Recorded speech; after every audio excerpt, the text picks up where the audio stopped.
ਪਿਆਰੇ ਵਿਦਿਆਰਥੀਓ, ਅੱਜ ਆਪਾਂ ਗੱਲ ਕਰਾਂਗੇ ਭਰਤ ਮੁਨੀ ਦੇ ਰਸ ਸਿਧਾਂਤ ਦੇ ਰਸਾਂ ਦੇ ਭੇਦਾਂ ਬਾਰੇ ਤੇ ਰਸਾਂ ਦੇ ਪ੍ਰਕਾਰ ਬਾਰੇ। ਜਿਵੇਂ ਕਿ ਪਹਿਲੇ ਲੈਕਚਰ ਵਿੱਚ ਆਪਾਂ ਗੱਲ ਕਰ ਚੁੱਕੇ ਹਾਂ ਕਿ ਭਰਤ ਮੁਨੀ ਭਾਰਤੀ ਕਾਵਿ ਸ਼ਾਸਤਰ ਦਾ ਆਦਿ ਆਚਾਰੀਆ ਹੈ। ਉਸ ਤੋਂ ਪਹਿਲਾਂ ਵੀ ਕਾਵਿ ਸ਼ਾਸਤਰ ਦੇ ਵਿੱਚ ਬਹੁਤ ਸਾਰੇ ਆਚਾਰੀਆਂ ਨੇ ਕਾਰਜ ਕੀਤਾ, ਪਰ ਉਹਨਾਂ ਦਾ ਕੀਤਾ ਹੋਇਆ ਕਾਰਜ ਸਾਨੂੰ ਪੁਸਤਕ ਰੂਪ 'ਚ ਨਹੀਂ ਮਿਲਦਾ, ਜਦ ਕਿ ਉਹਨਾਂ ਦੇ ਹਵਾਲੇ ਭਰਤ ਮੁਨੀ ਦੇ ਗ੍ਰੰਥ ਦੇ ਵਿੱਚ ਜ਼ਰੂਰ ਮਿਲਦੇ ਹਨ। ਰਸ ਸਿਧਾਂਤ ਤੇ ਰਸ ਸੰਪਰਦਾਇ ਭਾਰਤੀ ਕਾਵਿ ਸ਼ਾਸਤਰ ਵਿੱਚ ਵਿਸ਼ੇਸ਼ ਸਥਾਨ ਰੱਖਦੀ ਹੈ।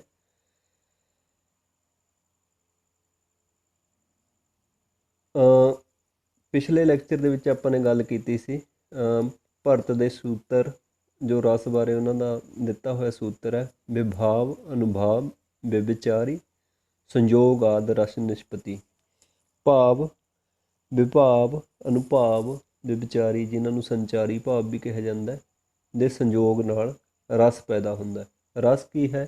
ਉਹ ਆਨੰਦ ਹੈ ਜੋ ਕਿਸੇ ਨਾਟਕ ਨੂੰ ਦੇਖਣ, ਕਾਵਿ ਨੂੰ ਪੜ੍ਹਨ ਤੋਂ ਬਾਅਦ ਸਾਡੇ ਮਨ ਦੇ ਵਿੱਚ ਵਾਪਰਦਾ ਹੈ। ਇਸ ਸੂਤਰ ਦੇ ਵਿੱਚ ਭਰਤ ਮੁਨੀ ਨੇ ਸਥਾਈ ਭਾਵਾਂ ਦੀ ਗੱਲ ਨਹੀਂ ਕੀਤੀ ਸੀ। ਸਥਾਈ ਭਾਵ ਸਾਡੇ ਮਨ ਦੇ ਵਿੱਚ ਵਸੀਆਂ ਉਹ ਚਿੱਤ ਬ੍ਰਿਤੀਆਂ ਜਾਂ ਉਹ ਮਨੋਵਿਕਾਰ ਨੇ ਜਿਹੜੇ ਹਮੇਸ਼ਾ ਹੀ ਸਾਡੇ ਮਨ ਦੇ ਵਿੱਚ ਮੌਜੂਦ ਰਹਿੰਦੇ ਨੇ। ਜਿਵੇਂ ਕਿਸੇ 'ਤੇ ਹੁੰਦਾ ਜੁਰਮ ਦੇਖ ਕੇ ਸਾਡੇ ਮਨ ਦੇ ਵਿੱਚ ਦਇਆ ਭਾਵਨਾ ਪੈਦਾ ਹੁੰਦੀ ਹੈ, ਦੇਸ਼ ਧਰਮ ਦੇ ਲਈ ਸਾਡੇ ਮਨ ਦੇ ਵਿੱਚ ਉਤਸ਼ਾਹ ਦੀ ਭਾਵਨਾ ਪੈਦਾ ਹੁੰਦੀ ਹੈ। ਇਹ ਜਿਹੜੇ ਭਾਵ ਨੇ, ਇਹਨਾਂ ਨੂੰ ਸਥਾਈ ਭਾਵ ਕਿਹਾ ਜਾਂਦਾ ਹੈ। ਵੈਸੇ ਭਾਵ ਦਾ ਇੱਕ ਅਰਥ ਕਾਵਿ ਅਰਥ ਵੀ ਲਿਆ ਜਾਂਦਾ ਭਾਰਤ ਨਾਟਯ ਸ਼ਾਸਤਰ ਦੇ ਸੰਦਰਭ 'ਚ। ਸੁਹਿਰਦ ਉਸ ਇਨਸਾਨ ਨੂੰ ਕਿਹਾ ਜਾਂਦਾ ਜੋ ਦੁੱਖ ਸੁੱਖ ਦਾ ਅਨੁਭਵ ਕਰਦਾ। ਸੁਹਿਰਦ ਦੇ ਹਿਰਦੇ ਵਿੱਚ ਜੋ ਮਨੋਵਿਕਾਰ ਜਾਂ ਮਨੋਬਿਰਤੀਆਂ ਵਾਸਨਾ ਰੂਪ 'ਚ ਸਦਾ ਮੌਜੂਦ ਰਹਿਣ, ਉਹਨਾਂ ਨੂੰ ਸਥਾਈ ਭਾਵ ਕਿਹਾ ਜਾਂਦਾ। ਇਹ ਭਾਵ ਹੀ ਕਾਵਿ ਜਾਂ ਨਾਟਕ ਵਿੱਚ ਅਭਿਵਿਅਕਤ ਜਾਂ ਪੇਸ਼ ਹੋਣ ਤੋਂ ਬਾਅਦ ਰਸ ਵਿੱਚ ਬਦਲ ਜਾਂਦੇ ਹਨ। ਇਹ ਭਾਵ ਅਚੇਤ ਰੂਪ 'ਚ ਹਮੇਸ਼ਾ ਸੁਹਿਰਦ ਦੇ ਅੰਦਰ ਮੌਜੂਦ ਰਹਿੰਦੇ ਹਨ। ਇਹ ਤਾਂ ਸਾਨੂੰ ਪਤਾ ਹੈ ਕਿ ਕੋਈ ਵੀ ਬੰਦਾ ਸਥਾਈ ਭਾਵਾਂ ਤੋਂ ਸੱਖਣਾ ਨਹੀਂ ਹੁੰਦਾ, ਨਿਰਭਾਵ ਕੋਈ ਵੀ ਬੰਦਾ ਨਹੀਂ ਹੋ ਸਕਦਾ। ਹਰੇਕ ਮਨੁੱਖ ਦੇ ਵਿੱਚ ਭਾਵ ਜ਼ਰੂਰ ਹੁੰਦੇ ਨੇ ਅਤੇ ਇਹਨਾਂ ਦੇ ਵਿੱਚੋਂ ਕੁਝ ਭਾਵ ਹਮੇਸ਼ਾ ਉਹਦੇ ਅਚੇਤ ਦੇ ਵਿੱਚ ਵਸੇ ਰਹਿੰਦੇ ਨੇ। ਜਦੋਂ ਵੀ ਬਾਹਰੀ ਸਥਿਤੀਆਂ ਕਰਕੇ ਕੋਈ ਘਟਨਾ ਵਾਪਰਦੀ ਹੈ ਤਾਂ ਉਹ ਬਾਹਰ ਨਿਕਲੇ ਆਉਂਦੇ ਨੇ। ਅਤੇ ਇਸੇ ਤਰ੍ਹਾਂ ਨਾਟਕ ਦੇਖਦੇ ਹੋਏ ਅਸੀਂ ਕਦੇ ਹੱਸਣ ਲੱਗਦੇ ਹਾਂ, ਕਦੇ ਰੋਣ ਲੱਗਦੇ ਹਾਂ, ਕਦੇ ਕਰੁਣਾਮਈ ਹੋ ਜਾਂਦੇ ਹਾਂ। ਤਾਂ ਕਾਰਨ ਇਹ ਹੁੰਦਾ ਕਿ ਨਾਟਕਕਾਰ ਨੇ ਜਾਂ ਕਲਾਕਾਰ ਨੇ ਜਾਂ ਸਾਹਿਤਕਾਰ ਨੇ ਆਪਣੀ ਕਲਾ ਦੁਆਰਾ ਸਾਡੇ ਉਹਨਾਂ ਭਾਵਾਂ ਨੂੰ ਜਗਾ ਦਿੱਤਾ ਹੁੰਦਾ ਹੈ। ਜੋ ਮੂਲ ਭਾਵ ਆਪਣੇ ਵਿੱਚ ਹੋਰ ਭਾਵਾਂ ਨੂੰ ਜਜ਼ਬ ਕਰ ਲੈਂਦੇ ਹਨ, ਜਿਨ੍ਹਾਂ ਦੀ ਕਿਸੇ ਵੀ ਤਰ੍ਹਾਂ ਦੇ ਹੋਰ ਭਾਵਾਂ ਨਾਲ ਪ੍ਰਭੁਤਾ ਨਹੀਂ ਘਟਦੀ, ਅਤੇ ਜੋ ਵਿਭਾਵਾਂ, ਅਨੁਭਾਵਾਂ, ਸੰਚਾਰੀ ਭਾਵਾਂ ਨਾਲ ਮਿਲ ਕੇ ਰਸ ਵਿੱਚ ਰੂਪਾਂਤਰਿਤ ਜਾਂ ਤਬਦੀਲ ਹੋ ਜਾਂਦੇ ਹਨ, ਉਹਨਾਂ ਨੂੰ ਸਥਾਈ ਭਾਵ ਕਹਿੰਦੇ ਹਨ। ਭਾਵੇਂ ਕਿ ਅੱਜ ਆਪਾਂ ਨੇ ਗੱਲ ਰਸ ਦੇ ਪ੍ਰਕਾਰ ਅਤੇ ਭੇਦ ਬਾਰੇ ਕਰਨੀ ਹੈ, ਪਰ ਉਸ ਦੇ ਲਈ ਸਥਾਈ ਭਾਵ ਨੂੰ ਸਮਝਣਾ ਬੜਾ ਜ਼ਰੂਰੀ ਹੈ, ਕਿਉਂਕਿ ਸਥਾਈ ਭਾਵ ਜੋ ਸਾਡੇ ਮਨ ਦੇ ਵਿੱਚ, ਸਾਡੇ ਅਚੇਤ ਦੇ ਵਿੱਚ ਹਮੇਸ਼ਾ ਮੌਜੂਦ ਰਹਿੰਦੇ ਨੇ, ਉਹ ਹੀ ਬਾਅਦ ਦੇ ਵਿੱਚ ਰਸ ਦੇ ਵਿੱਚ ਤਬਦੀਲ ਹੁੰਦੇ ਨੇ ਜਾਂ ਰੂਪਾਂਤਰਿਤ ਹੁੰਦੇ ਨੇ। ਰਸ ਅਨੁਭਵ ਹੋਣਾ ਅੰਦਰੂਨੀ ਕਾਰਨ, ਰਸ ਦੇ ਅਨੁਭਵ ਹੋਣ ਦਾ ਅੰਦਰੂਨੀ ਕਾਰਨ ਜੋ ਹੈ ਉਹ ਸਥਾਈ ਭਾਵ ਹੁੰਦੇ ਹਨ। ਇਹਨਾਂ ਸਥਾਈ ਭਾਵਾਂ ਕਰਕੇ ਹੀ ਰਸ ਨਿਸ਼ਪਤੀ ਅਤੇ ਸਧਾਰਨੀਕਰਨ ਦੀ ਕਿਰਿਆ ਵਾਪਰਦੀ ਹੈ। ਰਸ ਨਿਸ਼ਪਤੀ ਭਾਵ ਰਸ ਦਾ ਪੈਦਾ ਹੋਣਾ, ਅਤੇ ਸਧਾਰਨੀਕਰਨ ਕੀ ਹੈ? ਜੇ ਅਸੀਂ ਕਿਸੇ ਫਿਲਮ ਦੇ ਸੀਨ ਨੂੰ ਜਾਂ ਨਾਟਕ ਦੇ ਸੀਨ ਨੂੰ ਦੇਖ ਕੇ ਨਾਇਕ ਨਾਇਕਾ ਦੇ ਦੁੱਖ ਨੂੰ ਦੇਖ ਕੇ ਦੁਖੀ ਹੁੰਦੇ ਹਾਂ, ਉਸ ਦੇ ਹਾਸੇ ਨਾਲ ਹੱਸਦੇ ਹਾਂ, ਜਾਂ ਉਸ ਤਰ੍ਹਾਂ ਦਾ ਮਹਿਸੂਸ ਕਰਨਾ ਸ਼ੁਰੂ ਕਰ ਦਿੰਦੇ ਹਾਂ ਜਿਸ ਤਰ੍ਹਾਂ ਦੇ ਮਨੋਵਸਥਾ ਦੇ ਵਿੱਚ ਲੇਖਕ ਨੇ ਉਹਨਾਂ ਨੂੰ ਲਿਖਿਆ ਹੁੰਦਾ। ਤਾਂ ਇਸ ਦਾ ਭਾਵ ਹੈ ਕਿ ਸਾਡਾ ਸਧਾਰਨੀਕਰਨ ਹੋ ਗਿਆ, ਜਰਨਲਾਈਜ਼ ਹੋ ਗਿਆ। ਸਥਾਈ ਭਾਵ ਦੀ ਪਰਿਭਾਸ਼ਾ ਡਾਕਟਰ ਪ੍ਰੇਮ ਪ੍ਰਕਾਸ਼ ਸਿੰਘ ਧਾਲੀਵਾਲ ਹੋਰਾਂ ਨੇ ਵੀ ਦਿੱਤੀ ਹੈ। ਉਹਨਾਂ ਅਨੁਸਾਰ ਅਸਲ ਵਿੱਚ ਭਾਵ ਮਨੁੱਖ ਦੀਆਂ ਜਮਾਂਦਰੂ ਚਿੱਤ ਬ੍ਰਿਤੀਆਂ ਹਨ। ਇਹ ਮਨੋਵਿਕਾਰ ਤੇ ਮਨੋਭਾਵ ਹਨ। ਕੋਈ ਵੀ ਮਨੁੱਖ ਨਿਰਭਾਵ ਨਹੀਂ ਹੋ ਸਕਦਾ। ਭਾਵਾਂ ਤੋਂ ਸੁੰਨਾ ਮਨੁੱਖ ਨਿਰਾ ਹੈਵਾਨ ਹੈ। ਇਨਸਾਨੀ ਹਸਤੀ ਭਾਵਾਂ ਦੀ ਮੁਜੱਸਮਾ ਹੀ ਤਾਂ ਹੈ। ਇਸ ਲਈ ਭਾਵ ਮਨੁੱਖ ਦੀ ਸ਼ਖਸੀਅਤ ਵਿੱਚ ਬੁਨਿਆਦੀ, ਸਹਿਜ, ਸਥਾਈ ਤੇ ਪੱਕੇ ਹੁੰਦੇ ਹਨ, ਜੋ ਸਵੈ ਸਿੱਧ ਸੰਸਕਾਰ ਰੂਪ ਵਿੱਚ ਹੋਂਦਸ਼ੀਲ ਤੇ ਅਵਿਨਾਸ਼ੀ ਹੋ ਕੇ ਨਿਵਾਸ ਕਰਦੇ ਹਨ।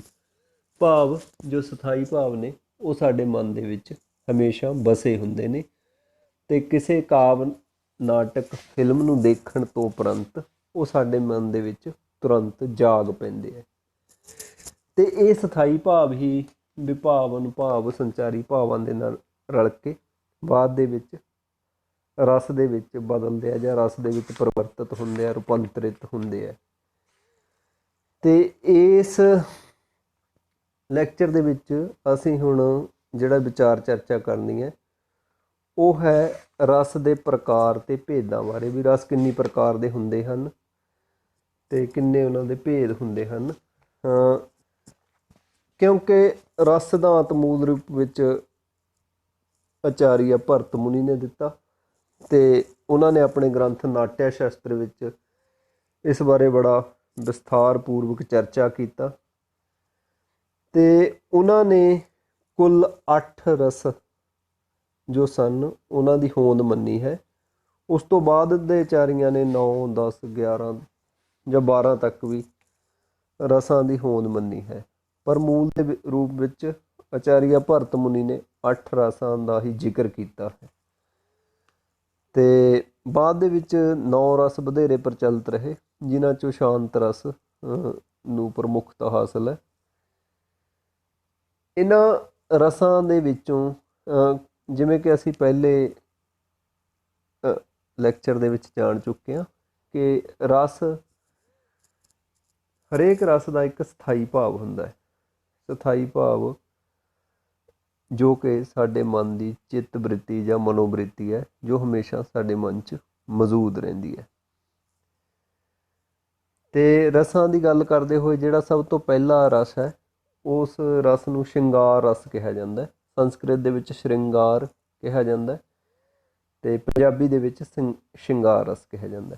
ਇਸ ਰਸ ਦਾ ਸਥਾਈ ਭਾਵ ਜੋ ਹੈ ਰਤੀ ਹੈ। ਰਤੀ, ਸਨੇਹ, ਪਿਆਰ, ਅਨੁਰਾਗ, ਇਹ ਸਾਰੇ ਇਸ ਦੇ ਹੋਰ ਨਾਮ ਹਨ। ਅਤੇ ਸ਼ਿੰਗਾਰ ਸ਼ਬਦ ਦੀ ਰਚਨਾ ਜੋ ਹੈ ਸ਼੍ਰਿੰਗ ਅਤੇ ਆਰ 2 ਸ਼ਬਦਾਂ ਦੇ ਜੋੜ ਤੋਂ ਹੋਈ ਮੰਨੀ ਜਾਂਦੀ ਹੈ। ਅਭਿਨਵ ਗੁਪਤ ਅਨੁਸਾਰ ਸ਼ਿੰਗਾਰ ਦਾ ਕਾਮ ਉਥਾਨ ਅਤੇ ਆਰ ਚੱਲਣ ਵਿੱਚ ਰੀ ਧਾਤੂ ਤੋਂ ਬਣਿਆ ਹੈ। ਭਾਵ ਪਿਆਰ ਦਾ ਚੱਲਣਾ ਜਾਂ ਕਾਮ ਉਥਾਨ ਦਾ ਹੋਣਾ, ਇਸ ਦੇ ਇਹ ਅਰਥ ਹਨ। ਅਤੇ ਸ਼ਿੰਗਾਰ ਰਸ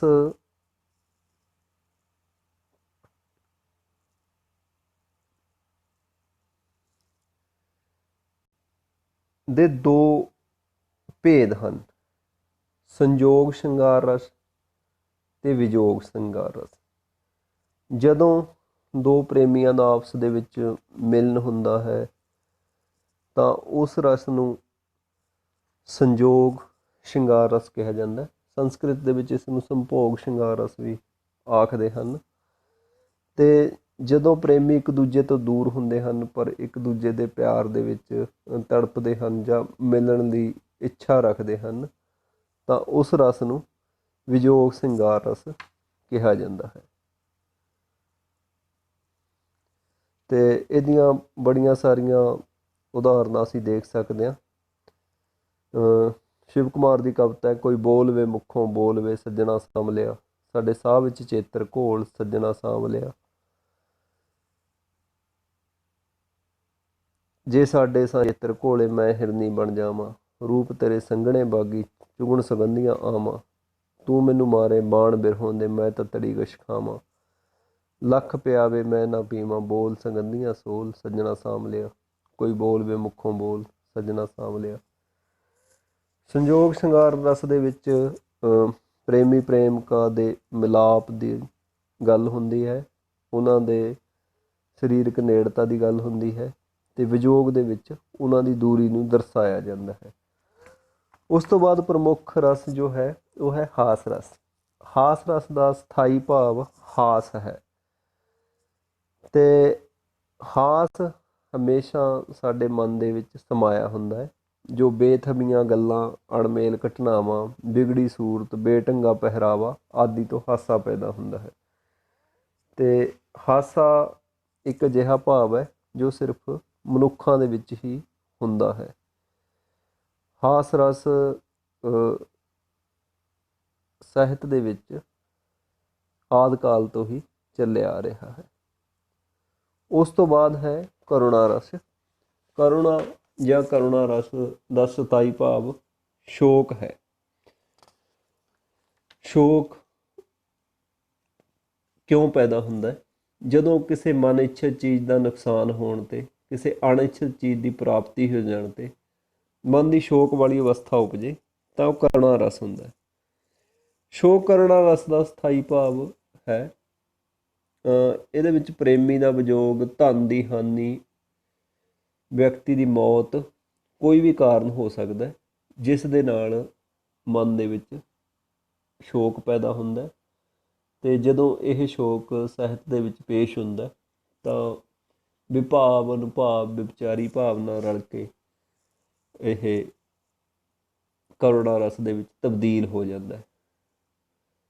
ਅਤੇ ਜੇਕਰ ਇਸ ਦੀ ਭਰਤ ਦੇ ਸੂਤਰ ਅਨੁਸਾਰ ਵਿਆਖਿਆ ਕਰੀਏ ਤਾਂ ਇਸ ਦੇ ਲੰਬਨ ਵਿਭਾਵ ਜੋ ਹਨ, ਵਿਅਕਤੀ ਦੀ ਮੌਤ, ਪ੍ਰੇਮੀ ਦਾ ਵਿਯੋਗ, ਅਤੇ ਕਸ਼ਟ ਦੀ ਥਾਂ ਕਲਪਨਾ, ਦੁੱਖ ਦੀ ਅਵਸਥਾ ਇਹਦੇ ਉਦੀਪਨ ਵਿਭਾਵ ਹਨ। ਅਤੇ ਸਿਰ ਨੂੰ ਪਟਕਣਾ, ਹੰਝੂ ਬਹਾਉਣਾ, ਹੌਕੇ ਭਰਨਾ, ਹਿੱਕ ਪਿੱਟਣਾ ਇਹਦੇ ਅਨੁਭਾਵ ਹਨ। ਅਤੇ ਗਲਾਨੀ, ਨਿਰਵੇਦ, ਮੋਹ, ਵਿਸ਼ਾਦ ਇਹਦੇ ਸੰਚਾਰੀ ਭਾਵ ਹਨ। ਅਤੇ ਇਹ ਸਾਰੇ ਮਿਲ ਕੇ ਕਰੁਣਾ ਰਸ ਦੇ ਵਿੱਚ ਤਬਦੀਲ ਹੋ ਜਾਂਦੇ ਹਨ।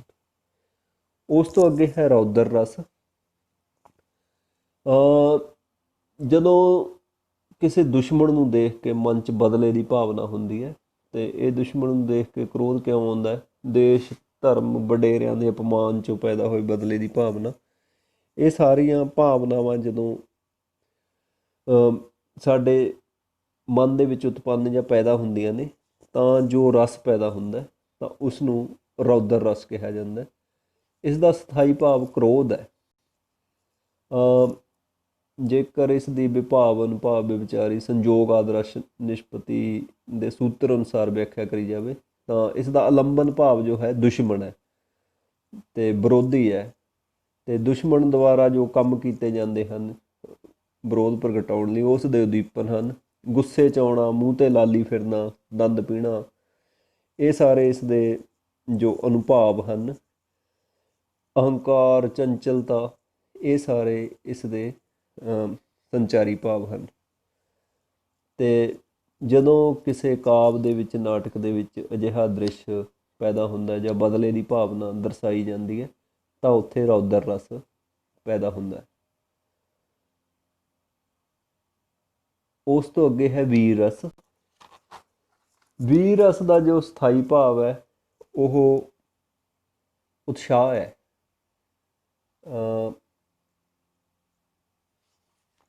ਵੀਰ ਰਸ ਦੇ ਵਿੱਚ ਧਰਮ ਲਈ, ਯੁੱਧ ਲਈ, ਦਾਨ ਲਈ ਇਸ ਤਰ੍ਹਾਂ ਦੇ ਸੰਬੰਧਾਂ ਵਿੱਚ ਉੱਤਮ ਕਿਸਮ ਦਾ ਜੋ ਉਤਸ਼ਾਹ ਹੋਵੇ, ਇਸ ਤਰ੍ਹਾਂ ਦੇ ਕੰਮ ਕਰਨ ਲਈ ਉੱਤਮ ਕਿਸਮ ਦਾ ਜੋ ਉਤਸ਼ਾਹ ਹੁੰਦਾ ਤਾਂ ਅਜਿਹੇ ਉਤਸ਼ਾਹ ਦੀ ਜਦੋਂ ਸਾਹਿਤ ਦੇ ਵਿੱਚ ਪੁਸ਼ਟੀ ਹੋਵੇ ਤਾਂ ਉਸ ਨੂੰ ਵੀਰ ਰਸ ਕਿਹਾ ਜਾਂਦਾ ਹੈ।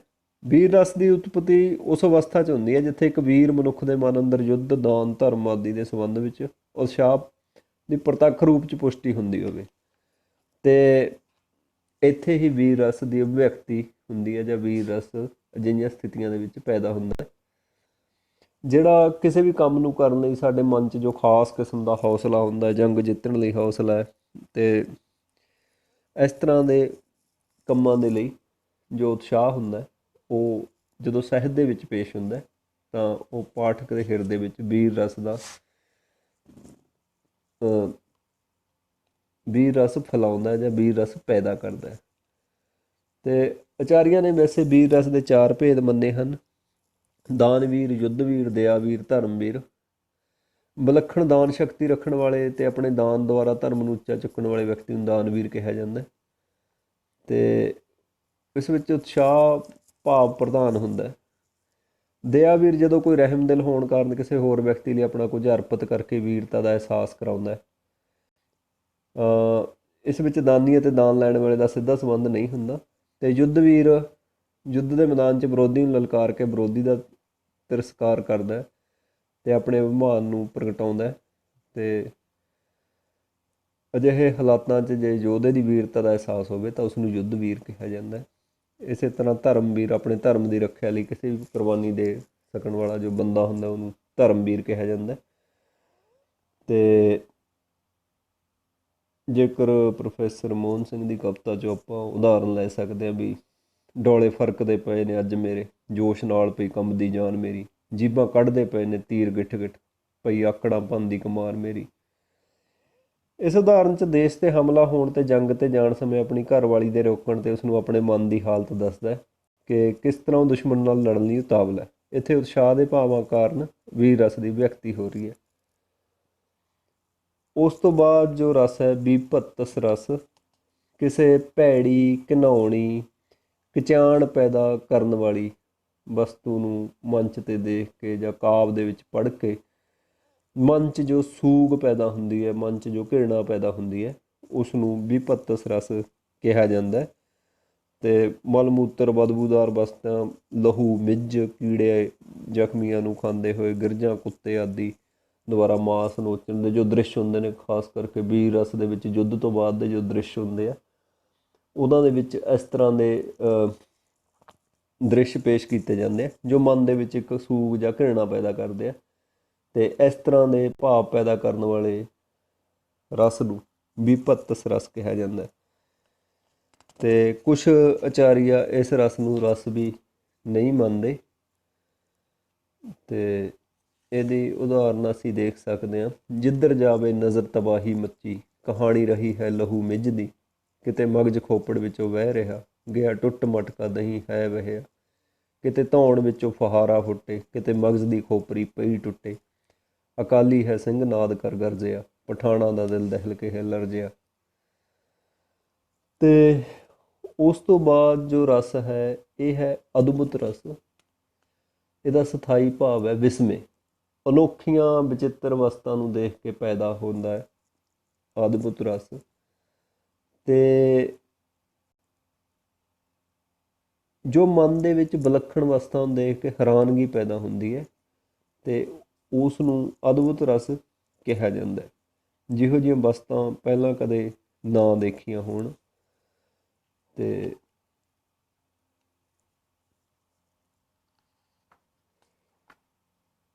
ਇਸ ਤੋਂ ਬਾਅਦ ਹੈ ਭਿਆਨਕ ਰਸ। ਭਿਆਨਕ ਰਸ ਦਾ ਜੋ ਸਥਾਈ ਭਾਵ ਹੈ ਉਹ ਹੈ ਭੈ। ਭਿਆਨਕ ਸ਼ੈ ਬਾਰੇ ਵੇਖਣ ਸੁਣਨ ਕਰਕੇ ਮਨ 'ਚ ਪੈਦਾ ਹੋਇਆ ਭੈ ਜਦੋਂ ਕਾਵਿ ਦੇ ਵਿੱਚ ਪੁਸ਼ਟ ਹੁੰਦਾ ਤਾਂ ਭਿਆਨਕ ਰਸ ਦੀ ਅਭਿਵਿਅਕਤੀ ਹੁੰਦੀ ਹੈ।